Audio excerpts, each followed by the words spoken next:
Hobbs and Shaw is absolutely the best movie from the 90s that we will ever see in 2019.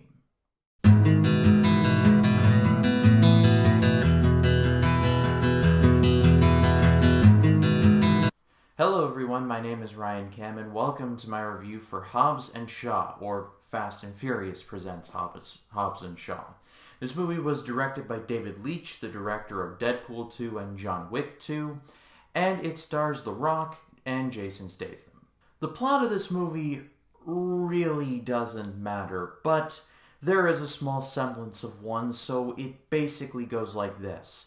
There is a virus, someone gets the virus inside them, and a big evil, played by Idris Elba, is trying to get it back, and Hobbs and Shaw have to stop him before everybody dies. Got it? Alright. Let's just get this out of the way right now. Hobbs and Shaw is dumb. It makes absolutely no sense. It doesn't follow the laws of physics, logic, or any realm of possibility. It makes phallic jokes. It makes very dumb one-liners. And I absolutely loved it. I think the best way I can describe Hobbs and Shaw is this. Do you all remember that movie Double Team that came out in the late 90s? Where the gimmick of the movie was that Jean-Claude Van Damme and Dennis Rodman were spies? Basically, Hobbs and Shaw is kind of like Double Team. Except in the case of Hobbs and Shaw, it's The Rock and the Transporter who are spies and not the muscles from Brussels and the Worm. Simply put, if you have been on board for the Fast and Furious movies pretty much since the beginning, you're gonna love this movie. If you go into it looking for deep characters, a thoughtful story, or some semblance of a deeper theme, you're gonna hate this movie. I personally have been on board with these Fast and Furious movies from the beginning, and like I said, I loved it. This movie hinges on the chemistry between The Rock and Jason Statham working. If the chemistry between the two does not work, then the movie pretty much fails. But thankfully, they're amazing together. They couldn't be polar opposite from one another, and yet they're still kind of the same. And when those differences clash, it's really fun to watch.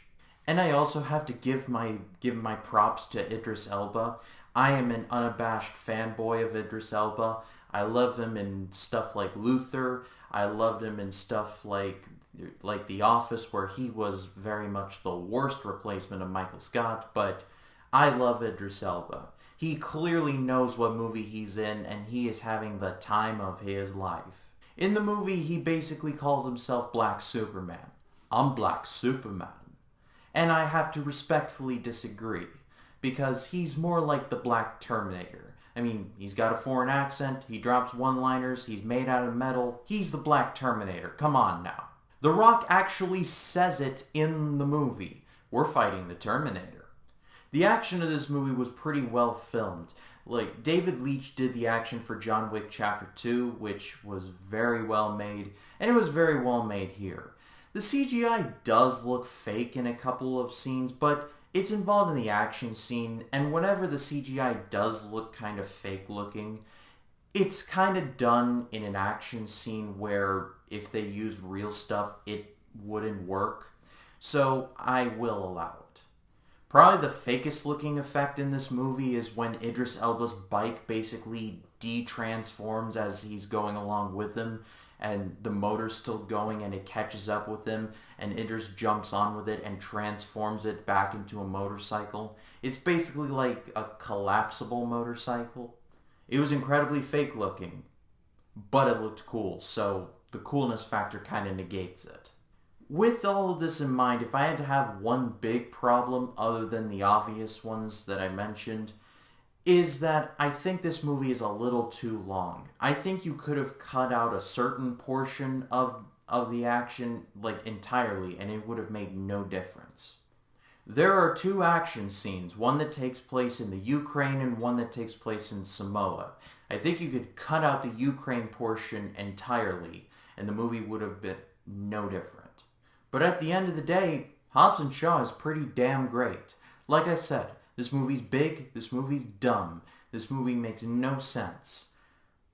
But I absolutely loved it. It's like they took the action plot of a movie from the 1980s, they cast it with the star power caliber of the 90s, and they threw it into the 2010s. Hobbs and Shaw was a rip-roaring good time, and that's honestly all I wanted. But that's all for me, guys. Thank you so much as always for watching. My name is Ryan Cam, and I'll see you in the next one.